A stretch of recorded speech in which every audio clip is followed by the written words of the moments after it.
Hello everyone, my name is Poncho. I'm a content creator on YouTube and a master tier Snorlax in Pokemon Unite. Now, I have reason to believe that I'm actually the #1 ranked solo queue Snorlax player in North America. And it wouldn't be right for me to say that without having a look at what the other Snorlax experts on the internet are having to say about my personal favorite Pokemon. No offense to my boy Spriggles. Thank you for carrying me in all those games, by the way. Here's a picture. You see?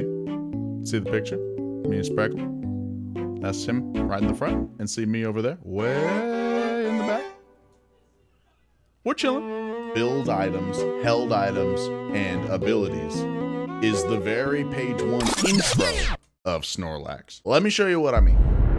Snorlax's basic attack becomes a boosted attack with every third attack. When it becomes that, it deals damage in an area, and it can slow the Pokemon that it hits for a short time. But unfortunately, as you saw in that clip right there, there's a couple things that they don't mention when they describe this auto attack on the third hit. For example, is it an auto attack or is it not? Because if you look at this footage right here, I can show you where I try to auto attack something over the wall, and that third belly flop attack does not hit that crab over the wall. Either it's an auto attack, which means it'll register as an auto attack, or instead of getting a third auto attack, you only get an AoE ability that has a shorter range than your auto attack. And the only reason I classify this as a glitch instead of as a tip or a trick is that, watch here, you see that? It just worked just then. I don't know how to account for that. It's a weird glitch. Sometimes you can't hit people with auto attacks over the wall. Another thing that's important to note with this, I mentioned it in a previous video, but if you use this auto attack on the third time, it will displace you and put you about a foot in front of where you were. You can get knocked up by this, as you see here. So, yeah, that auto attack is more like a nerf than anything else, because it basically means you don't get an extra auto attack every third time.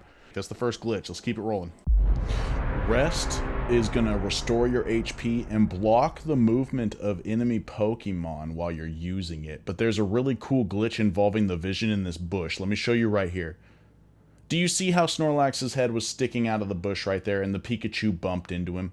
That's because you can't walk through him, and if you can't get vision in that bush, you also can't auto attack him. So for a split second, it's going to stop any opponent from ever being able to attack you if you lay down just like this, where your head is sticking out of the bush. I'm no good at programming video games, but I think they didn't account for how big Snorlax's hitbox was, and that he could actually sit outside of the bush while he's intangible and can't be walked through. So you can actually block people from getting vision of you for a moment. And you can even pin people to the wall with rest as well as block. It's not just block. Okay, so block is a little bit more out there. You guys are going to have to bear with me because I couldn't actually get a really good example of it on video, and I'm running out of time for the video today. But basically, block is one of the most powerful moves in the game, and not for any reason that you know. The reason it's the most powerful is because you actually become intangible to damage or any other interaction for a second when you're casting it. For example, a well-timed Snorlax block could completely disrupt a Serena's ultimate. It wouldn't put it on cooldown, but it would stop her from ulting you up into the air. And here I'm trying to capture footage of the trick that I know about, where if you pop your block button at the right time, and I don't mean your block comes up, but if you hit the block button while this little jump pad is charging, it becomes impossible for them to stop you from making the jump. It's a split second tick, but it's there. I've done it a lot on stream, and I'll try to get a better video, you know.